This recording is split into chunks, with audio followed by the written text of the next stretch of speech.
하사 자기가 무리를 보내는 동안에 배를 타고 앞서 건너편으로 가게 하시고 무리를 보내신 후에 기도하러 따로 산에 올라가시니라. 저물매 거기 혼자 계시더니 배가 이미 육지에서 수리를 떠나서 바람이 거스름으로 물결로 말미암아 고난을 당하더라. 밤사경에 예수께서 바다 위로 걸어서 제자들에게 오시니 제자들이 그가 바다 위로 걸어오심을 보고 놀라 유령이라 하며 무서워하여 소리 지르거늘 예수께서 즉시 이르시되 안심하라 나니 두려워하지 말라. 베드로가 대답하여 이르되 주여 만일 주님이시거든 나를 명하사 물 위로 오라 하소서 하니 오라 하시니 베드로가 배에서 내려 물 위로 걸어서 예수께로 가되 바람을 보고 무서워 빠져 가는지라. 소리질러 이르되 주여 나를 구원하소서 하니 예수께서 즉시 손을 내밀어 그를 붙잡으시며 이르시되 믿음이 작은 자여 왜 의심하느냐 하시고 배에 함께 오름에 바람이 그치는지라. 배에 있는 사람들이 예수께 절하며 이르되 진실로 하나님의 아들이로소이다 하더라. 아멘.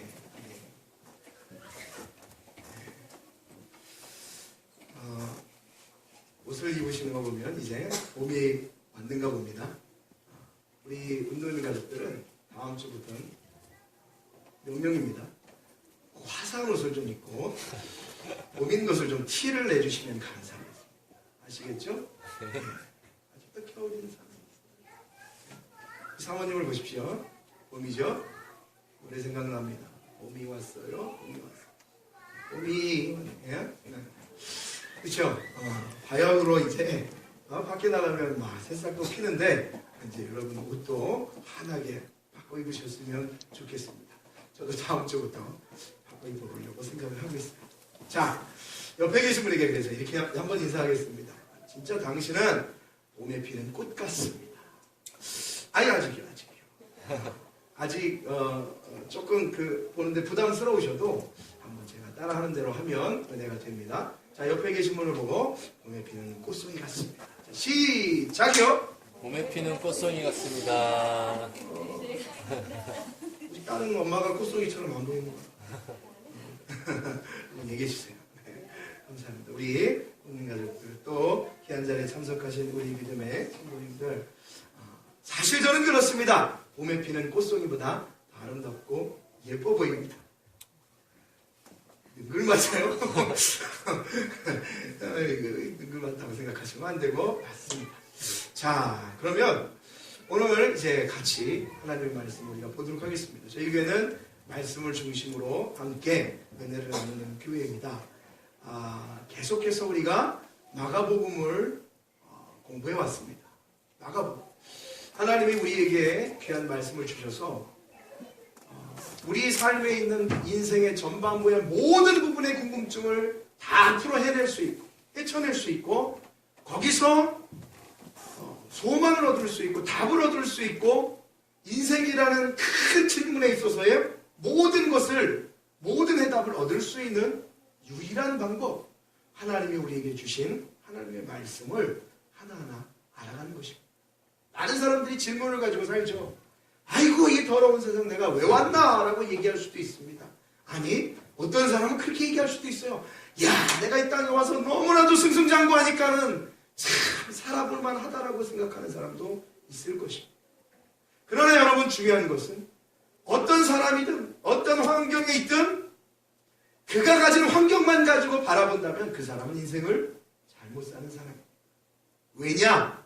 하나님은 그렇게 사람을 만들지 않으셨습니다. 반드시 하나님의 말씀을 받아 그 말씀을 통하여서 창조주 여호와 하나님을 바라보고 알고 깨닫고 느끼고 그 하나님을 알아가며 그 하나님을 통하여서 하나님이 목적한 바의 뜻을 하나하나 성취해가며 이뤄나가는 것, 그것이 바로 하나님이 인간을 만드신 참된 목적입니다. 그 가운데는 고난이라는 것이 빠지지 않습니다. 물론 감사와 즐거움도 있습니다. 그렇죠? 하나님은 우리를 너무나도 잘 아세요. 그래서 살면서 때로는 웃음을 주십니다. 그러나 눈물도 주십니다. 실패도 주십니다. 아픔도 주십니다. 위로도 주십니다. 성경을 보면 그러한 내용들이 참 많이 나오죠. 역사적인 모든 사건을 보아도 모든 일들이 다 잘 된다고만 생각해서는 너무나도 큰 오산입니다. 그렇다면 그와 반대되는 아무리 잘 되는 사람이 그렇게 승승장구하는 사람이 있는 반면에 어떤 사람은 조금 내 삶에 있어서 어려움에 들이닥쳐 지금 캄캄한 밤을 헤매고 있다 할지라도 기회는 동일합니다. 똑같습니다. 같아요. 무엇이 같느냐? 하나님을 만날 수 있는 기회는 동등하게 주어졌다는 것입니다. 그러니까 이제 우리가 말씀을 보겠지만 과연 하나님이 우리에게 주신 이 믿음이 무엇일까라는 것을 우리가 이제 같이 말씀을 보면서 그렇구나. 우리가 이 땅에 살아나가면서 주어진 환경과 삶과 모습, 그런 위치, 있는 곳, 나의 가진 명예, 능력, 이런 것이 중요한 것이 아니고 이것 이전에 내가 분명히 가져야 할, 점검해야 할, 꼭 잊지 말고 가져가야 할 이 믿음이라는 것, 과연 어떻게 인생에 있어서 이 믿음이 생겨나고 자라나고 내가 이것을 가져야 하는지 우리가 확인해 볼 겁니다. 중요한 것은 그 믿음이라는 것은 하루아침에 되지 않는다는 것을 기억하십시오. 공부가 하루아침에 됩니까? 안 되죠. 나중에 다 탄로납니다. 일이라는 능력이라는 게, 기술이라는 게 하루아침에 됩니까? 안 됩니다. 그것과 비교도 안 되는 이 하나님을 신뢰하는 믿음이라는 것은요, 단순간에 되는 것이 아닙니다. 어느 순간 반짝해서 되는 것이 아니라는 것이죠.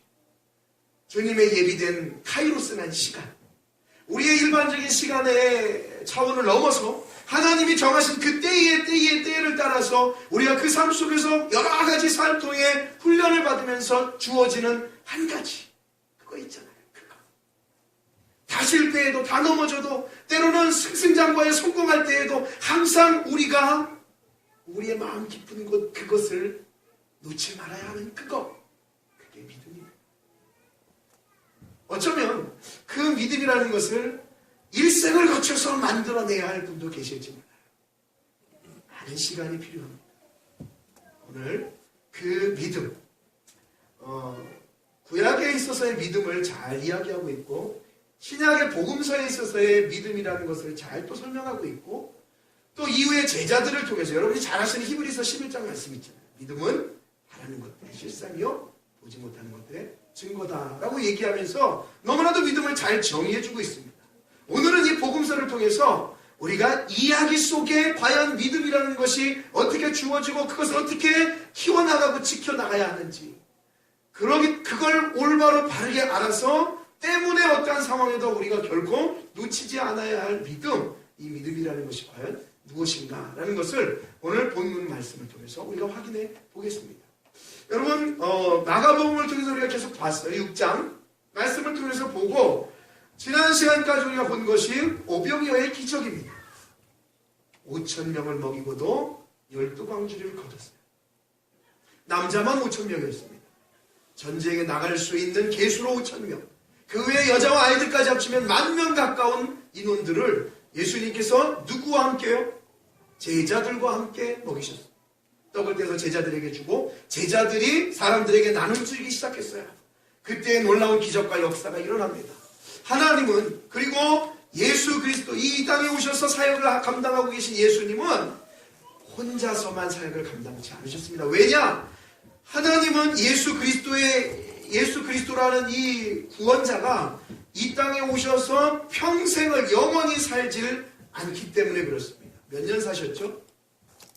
몇 년 사셨죠? 이 땅에서? 33년의 삶을 사셨어요.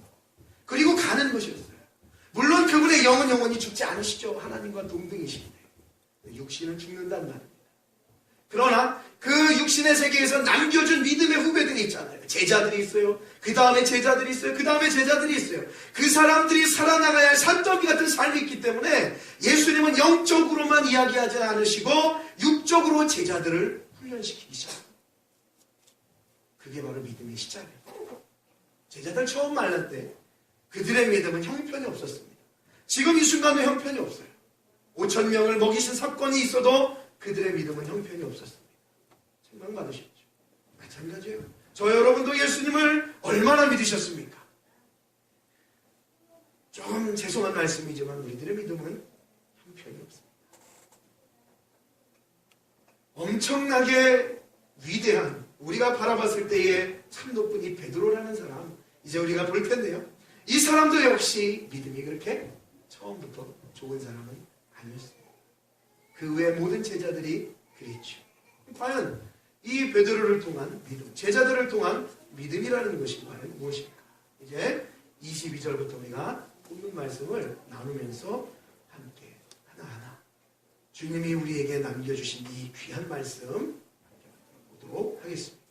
자, 말씀의 흐름을 말씀드렸어요. 5천 명을 이 바로 전 절에 보시면 나오죠. 마태복음으로 봐도 됩니다. 마가복음과 동일하기 때문에 내용은. 마태복음 본문을 피셨으니까 22절 위에 5천 명을 13절부터 21절까지 예수님께서 5천 명을 먹이신 사건과 기적이 나타나 있습니다. 그렇죠? 자, 그 다음에 이제 이어서 보겠습니다. 지난주에 말씀을 안 들었지만 그렇게 생각하시면 됩니다. 예수님과 제자, 예수님의 제자들을 통하여 그런 오병이의 기적을 내리신 사건, 그렇게 기억하시고 오늘 말씀을 한번 이어보십시오. 22절 말씀에 이렇게 이야기합니다. 자, 예수께서 즉시 제자들을 재촉하사 자기가 무리를 보내는 동안에 배를 타고 앞서 건너편으로 가게 하시고 무리를 보내신 후에 기도하러 따로 산에 올라가니라. 저물매 거기 혼자 계시더니. 여러분, 말씀을 설명해 드릴 테니까 한번 이해해 보세요. 머릿속에 이제 이 뇌를 돌리셔서 이해를 하시고 그걸 이해하셔서 여러분의 가슴으로 잡아당기십시오. 그냥 왔다 가는 시간이 되지 마시고요. 예수님께서 5천 명을 먹이셨다는 말, 10,000명에 가까운 사람을 먹이셨다는 말. 여러분, 10,000명의 인원이면 그 당시는 굉장히 많은 인원이에요. 그렇죠? 굉장히 많은 인원인데 그 많은 인원을 먹이신 그 주인공인 예수님을 사람들이 생각했을 때에 이렇게 생각합니다. 뭐라고 생각하느냐? 아하, 저분이 왕이 돼야 되겠다.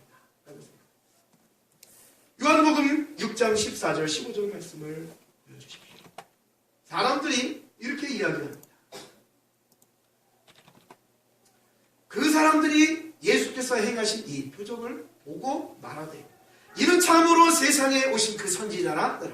그러므로 예수께서 그들이 와서 자기를 억지로 붙들어 임금으로 삼으려는 줄 아시고 다시 혼자 산으로 떠나가시니라 라고 이야기합니다. 여러분, 예수님은 그들에게 먹이신 5천 명의 10,000명에 가까운 인원을 먹이신 것은 내 살과 내 피, 내 몸이 찢어져서 너희들에게 나눠주는 것이었고 내가 죽음으로 말미암아 너희들이 참 생명을 언명을 얻는 나는 참 떡이라는 것을 영적인 의미로 그들을 살려주셨단 말이에요. 자꾸 예수님은 영으로 말씀하는 거예요. 왜요? 성경이 말씀하다시피 보이는 것이 중요한 것이 아니라 보이지 않는 게 더 중요하다는 말씀이죠. 원래 우리는 영적인 존재예요. 그런데 사람들은 그렇게 보지 않아요. 떡을 먹여주니까 그거 좋아서 저 예수님 임금으로 삼으면 되겠다. 왜? 그러면 육신의 것은 해결된단 말이죠. 모든 사람들이, 많은 사람들이 그렇게 생각합니다. 벌써 여기서부터 같아요. 예수를 복으로 믿는다.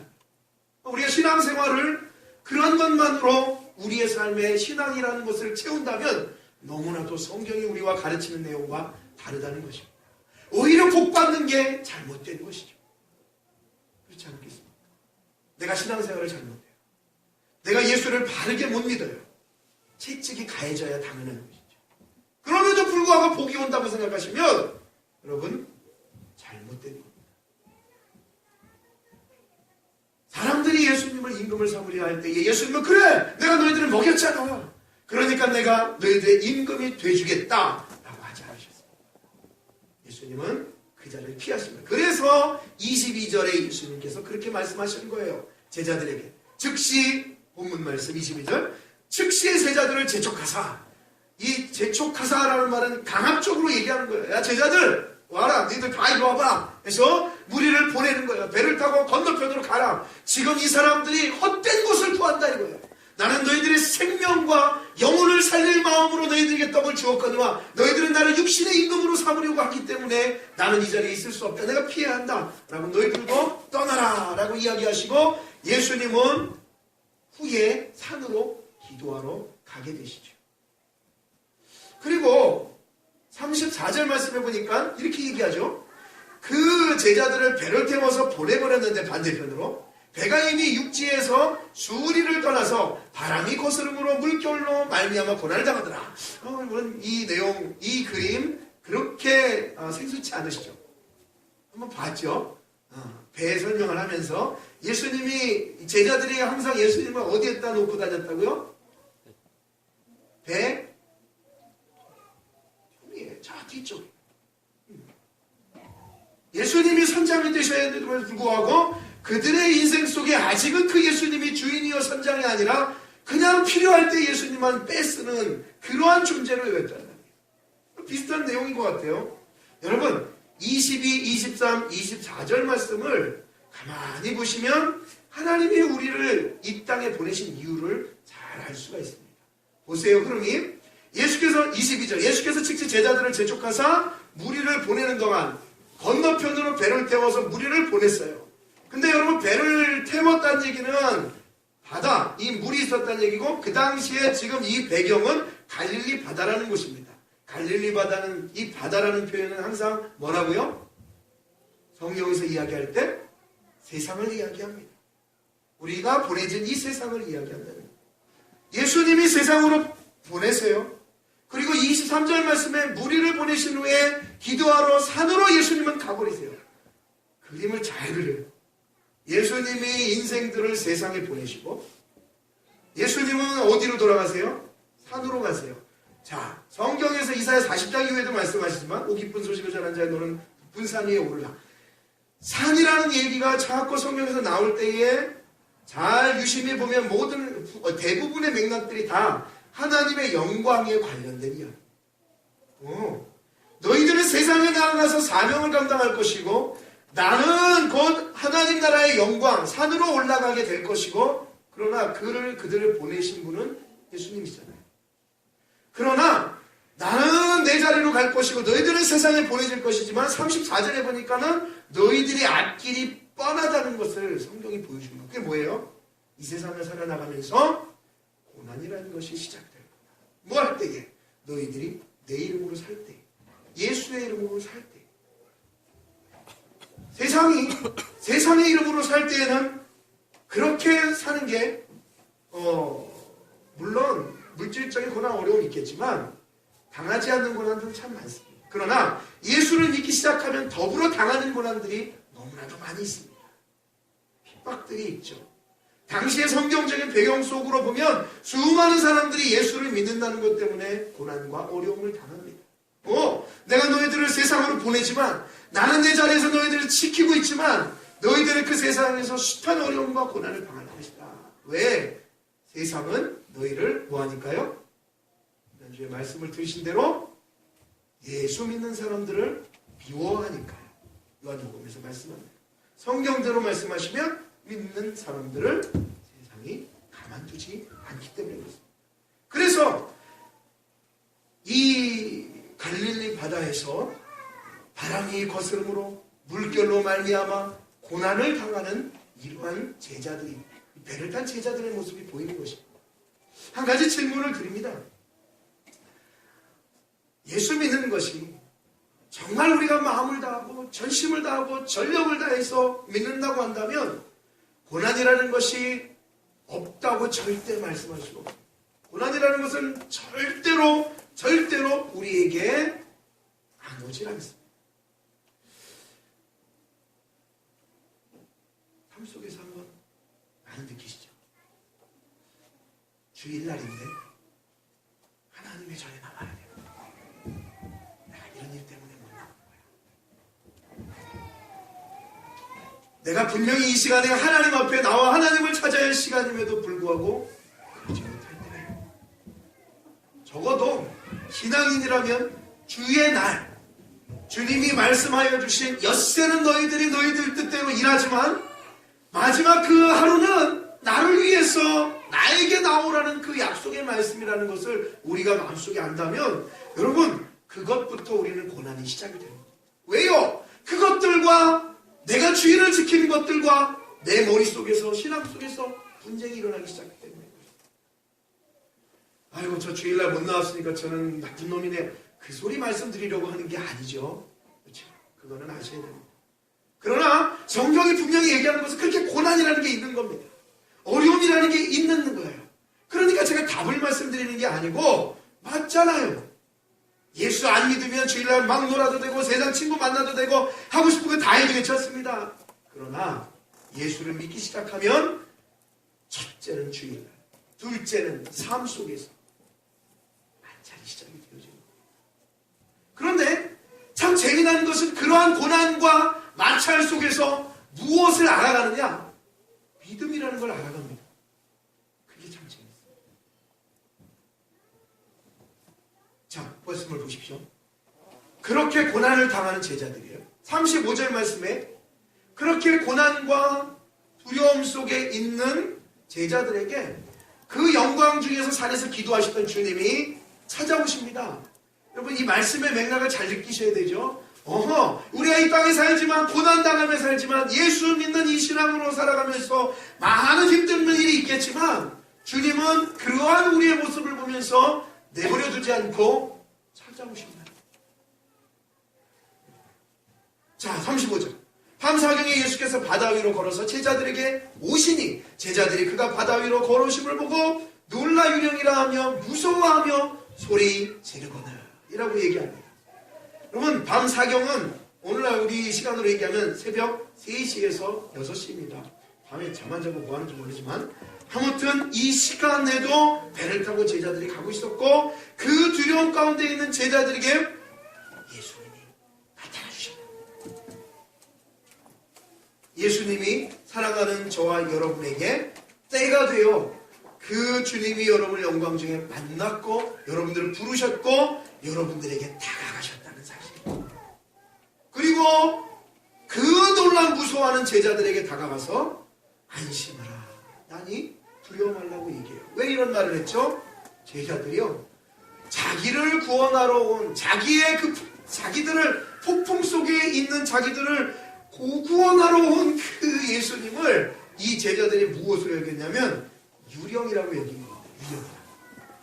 유령이다. 예수님 참 기분 나쁘셨을 것 같아요. 그렇죠? 아니 내가 너희들을 구원하러 왔는데도 너희들의 이 풍랑을 잔잔케 해주러 왔는데도 불구하고 유령이라고 얘기하는 거예요. 이 제자들은 그 전에 5,000명을 먹였던 기적을 맛본 제자들이란 말이죠. 전혀 형편이 없어요. 유령이라고 한 이유가 있습니다. 왜냐하면 당시 이 유대인들은요 이 바다를 철저하게 세상의 악한 것들이 들어있는 상징적인 것으로 바다라는 것을 생각했습니다. 바다가 귀신이야, 바다가 마귀야 이 소리가 아니고 이 바다라는 것을 상징적으로 생각할 때 이 악한 것이 잠겨있다라는 의미로 생각을 했다. 그래서 의미를 되새길 때 바다라는 것을 얘기했답니다. 그래서 계시록에도 보면은 이 바다에서 막 여기 나오고 뭐 이런 내용들이 나오고요. 여러분 공부하셨던 것처럼 예수님이 돼지떼 2,000마리가 되는 돼지떼가 어디로 들어갑니까? 광인에게 나와서 그 돼지떼가 이 돼지로 들어가죠. 광인에게 귀신이 나와서 그 귀신이 돼지떼로 들어가서 그 돼지떼가 갑자기 어디로 달려 들어가냐면 바다로 몰살 수장이 되거든요. 그렇기 때문에 제자들이 그걸 보고 놀라면서 유령이라고 한 이유가 이 바다에서 뭔가가 나타나는 거예요. 새벽 3시 정도에 바다에서 흐물흐물하는 것이 나타나다 보니까 늘 이 유대인들의 마음속에 문화적인 마음속에 바다라는 것은 이 귀신, 유령이라는 게 존재하고 있단 말이죠. 그러니까는 나타난 거예요. 그것들이 보니까 무서웠던 거예요. 그런데 그들에게 다가갔던 건 유령이 아니었고 귀신이 아니었고 마귀가 아니었고 누구셨습니까? 예수 그리스도셨단 말이에요. 그분이 나와서 안심하라 나니 두려워하지 말라라고 말씀합니다. 자 이렇게 제자들에게 예수님이 찾아오셨어요. 일단락이 되었습니다. 사실 여러분 우리가 공부하고 있는 마가복음에 보시면 여기까지 말씀이 끝이에요. 근데 이제 마태복음에 가면 조금 더 디테일하게 나오는 거죠. 뭐냐? 28절부터 33절까지 나오는 한 가지 인물이 있어요. 바로 저와 여러분들이 잘 아는 베드로라는 인물입니다. 예수님께서 나타나시고 안심하라 나니 두려워라 하지 말라라고 얘기하니까 이 베드로 드디어 튀기 시작하고 다혈질이고 뭔가 좀 나서야 될 것 같은 이 베드로가 이야기하고 말씀하는 겁니다. 베드로가 대답하여 이르되 주여 만일 주님이시거든 나를 명하사 물 위로 오라 하소서 하니. 대단하죠. 많은 사람들이 베드로를 이렇게 좀 얘기를 합니다. 이 베드로 이 껍데기만 이런 베드로 알맹이는 없고 그냥 성격대로 막 그냥 외치기만 하는 베드로라고 얘기하지만 여러분 생각해 보세요. 이 여러 명의 제자들이 있었지만 그 제자들 중에 베드로가 좀 튀긴 했어도 참 재미난 믿음이잖아요. 다른 베드로는 가만히 있었단 말이죠. 근데 베드로만 내가 물 위로 갈 수 있도록 나를 명하여 주시옵소서라고 베드로는 말했어요. 참 탈도 많고 말도 많았던 베드로예요. 그러나 이에 베드로의 행동과 모습이 우리로 하여금 믿음의 교훈을 갖게 합니다. 그에게는 믿음이 있었어요? 그렇죠?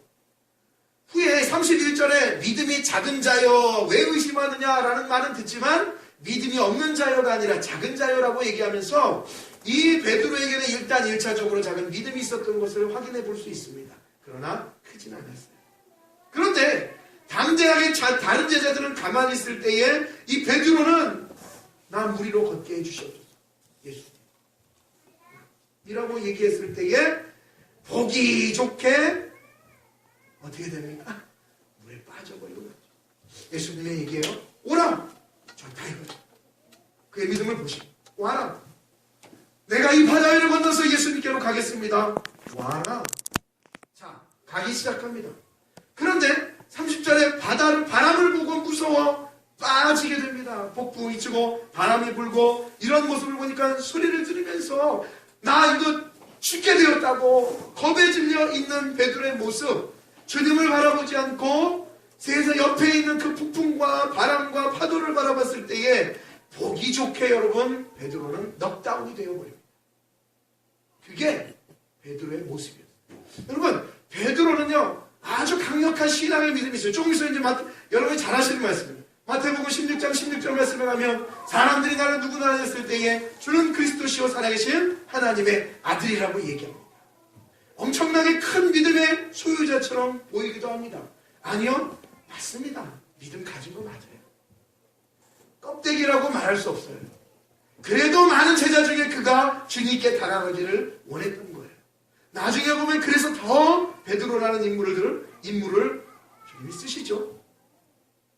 자, 그러나 그의 말로는 보기 좋게 이 바다에 가서 예수님께 가는 내 믿음, 이것을 자기가 스스로 확인하고 가면 되겠다라는 마음을 가지고 주님께 얘기했을 때에 자기는 갈 수 있었지만 곧 옆에 있는 바람을 바라봤을 때에 두려워서 바다에 빠질 수밖에 없는 실패한 믿음으로 전락하고 마는 것입니다. 이걸 보면서 때로는 우리가 이 믿음이라는 것에 속을 경우가 있어요.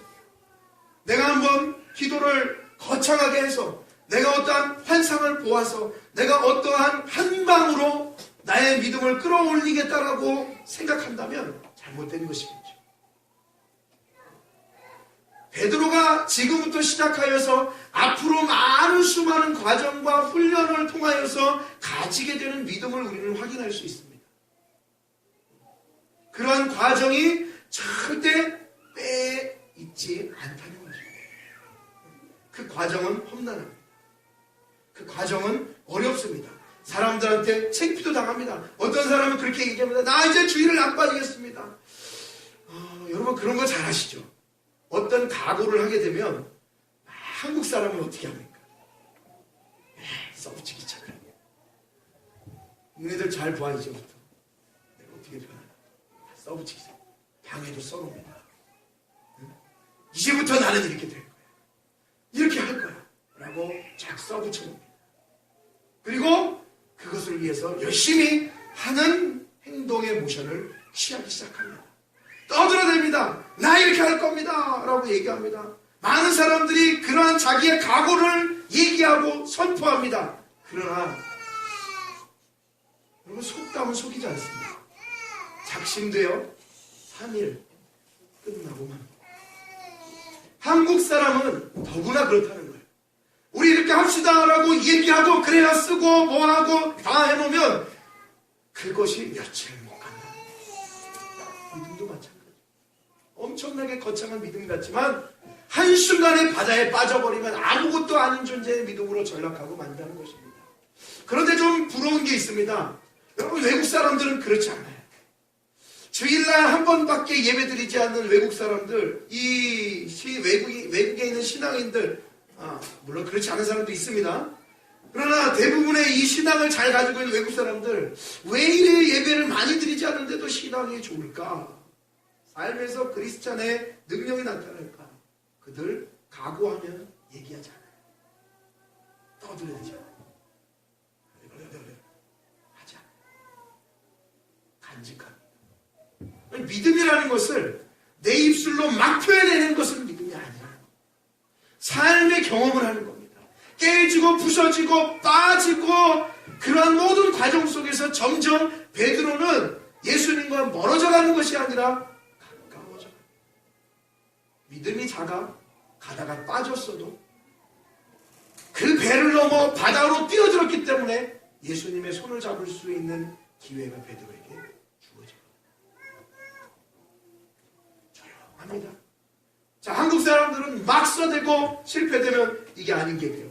그러나 외국 사람들은, 외국에 있는 믿음의 신앙의 선배들은 가만히 보면 조용히, 제가 저랬어? 제가 저랬어? 어느 순간 성공자가 됩니다. 뭐야, 어떻게 됐어? 왜 이렇게 됐어? 책을 써내는 거예요. 내가 이렇게 성공했어. 여러분, 진짜 믿음은 입으로 나불나불이 아니라 성공한 이후에 조용히 책을 써내. 내가 이렇게 성공했어. 그게 진짜 믿음이고 신력자. 왜요? 그때까지 참고 기다리고 인내하는 것입니다. 그 과정 중에서 어려움이 없었겠습니까? 그 과정 중에서 실패하고자 할 때가 없었겠습니까? 그걸 지켜내고 성공한 스토리를 써낼 수 있는 책을 쓰기까지의 자기의 삶, 그걸 지켜낸 것이 믿음이라는 것입니다. 앞으로 하나 써놓지 마십시오 라고 얘기하는 건 절대 아닙니다. 그걸 써냈다면, 우리가 그것을 작정했다면 묵묵하게 조용히 바다에 빠지더라도 괜찮습니다. 왜요? 주님이 잡아주시니까. 여러분 아시다시피 마태복음 26장 69절에서 75절 말씀에 보시면 이 베드로는 굉장히 믿음의 나락으로 떨어지는 모습을 확인합니다. 한 비자가 저도 예수님의 사람이다. 예수님의 사람이다. 예수님의 사람이다. 얘기하죠. 그러니까 나는 아니다. 나는 아니다. 나는 아니다. 라고 얘기합니다. 그런데 여러분 기억하시죠? 마지막 세 번째는 예수님을 저주하면서 난 아니다. 여러분, 믿음이라는 것이 갑자기 뿅 생겨가지고 내가 어떠한 상황이 벌어져도 내 모든 상황을 이겨낼 수 있는 믿음을 하나님 주시옵소서 기도하더니 뒤에서 갑자기 주님이 그래 내가 줄게. 오늘부터 나는 끝났다. 나는 예수를 만났다. 라고 선포하고 다녀봤자 하루만 지나면 다 깨져버린답니다. 그것이 성경이 가르쳐주는 믿음이 아니기 때문에 그렇습니다. 만약에 그것이었다면 바다에 빠졌던 베드로에게 예수님이 이렇게 말씀 안 하세요. 믿음이 작은 자여 왜 의심하느냐. 그러나 사도행전 4장 5절에서 14절 말씀에 예수님이 죽으시고 부활하시고 승천하신 이후에 이 베드로의 변화된 모습은 나무처럼 아름드리 성장한 그의 신앙을 보게 되어집니다. 시간이 걸렸던 거죠. 그걸 아주 짧은 이야기 모습 속에 우리에게 보여주고 있는 것입니다. 믿음이라는 것은 시간을 거쳐서 그때의 모든 상황을 거쳐서 여러분 조금씩 자라내는 것입니다. 그리고 나중에 내가 이렇게 성장한 것을 책으로 써내는 것입니다. 그때의 간증을 하는 것입니다. 우리 사랑하는 성도님들은 시작에 왈가왈가 할 게 없습니다. 조용하셔도 돼요. 조금 모자라도 돼요. 작은 곳에 들어가도 돼요. 그러나 여러분이 그 마음속은 어떻게 해요? 확실한 믿음과 소망을 가지고 꾸역꾸역 그것을 해내는 겁니다. 그래서 여러분, 믿음이란 무엇이냐? 바로 믿음은 훈련하는 것입니다. 여러분의 전 인생을 거쳐서 훈련하는 것입니다. 각자의 삶이 다 다르겠죠. 각자의 삶의 모습과 형태가 다 다르겠죠. 그러나 그 많은 시간들을 걸쳐서 한순간순간 결코 하나님 우리에게 헛되이 주는 시간들이 없다는 것입니다. 그 모든 시간을 통틀어서 내 생명이 다하는 그때까지 믿음은 훈련되어져. 내가 결국 하나님을 만날 그때에 그 온전한 믿음을 가지고 주님과 대면을 하는 것입니다. 여러분, 그러한 믿음을 여러분의 신앙생활 하면서 가슴 깊이 품고 키워내시기를 원합니다. 왜 오늘 내 믿음이 없을까? 왜 난 이렇게 부족할까? 부족해야죠. 당연히 부족합니다. 부족할 수밖에 없습니다. 그걸 성경이 보여줍니다. 그러나 하나님의 때가 되면 그때까지 내가 참고 견디는 그 순간에 어느 사이에 그걸 못해요. 제가 씨를 딱 심어놓고선 어느 순간 이렇게 보니까 어머 이만큼 나와있어. 아이고 그 며칠 지나네 이렇게 보니까 어머 이만큼 나와있어. 내가 그걸 눈으로 확인하려고 계속 눈가를 들이대고 쳐다봐도 그것 커지는 건 보이지 않습니다. 안 보여요. 그런데 커져 있습니다. 신기해요. 그것이 바로 하나님이 우리에게 주시는 믿음의 원리입니다.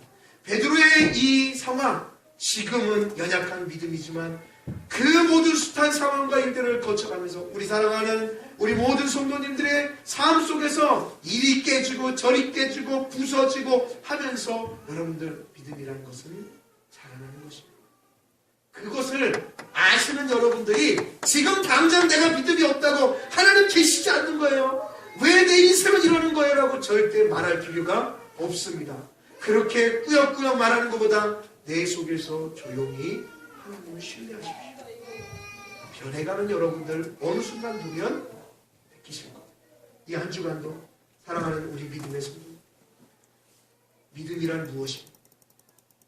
오늘도 하나님의 백성답게 살아내려고 이 하루를 전투하는 것이 믿음입니다. 긁으면 당첨이다! 이게 믿음이 아니라는 거예요. 오늘 이 주어지는 고통이 내 믿음을 키워내는 원동력이다라고 생각합니다. 그건 저도 마찬가지고 우리 성도님도 이 땅에 있는 육신의 몸을 가진 하나님의 모든 백성들이 지고 가야 할 거룩한 축제입니다. 이 한 주간도 하나님이 주신 믿음을 거룩하게 여기시고 하나님이 우리에게 주신 이 한 주라는 시간 어디서 무엇을 하든지 하나님을 향한 거룩한 이 간절한 부족하지만 믿음을 품고 하루하루를 주님과 동행하여 그 순간 속에 여러분의 믿음을 조금씩 키워내실 아름다운 웃는 가족들 되기를 주님의 이름으로 축원을 드리겠습니다. 우리 다 같이 일어나셔서 찬양을 할 겁니다. 여기에 모인 우리 주의 은총 받은 자여라, 이 믿음 더욱 굳세라, 주가 지켜주신다. 여러분, 이 찬양으로 우리가 주님께 고백해 드리면서 실패는 우리가 하지만 회복은 주님이 시켜주십니다. 그게 믿음입니다. 나 깨지고 부서지지만 나 왜 인생이 있다고지? 가 아니고 깨지고 부서졌을 때에 어느새 다가와서 안아주시는 분이 주님이시라는 이 믿음 더욱 굳세요. 우리 찬양 고백하시면서 사모하시는 시간 됩시다.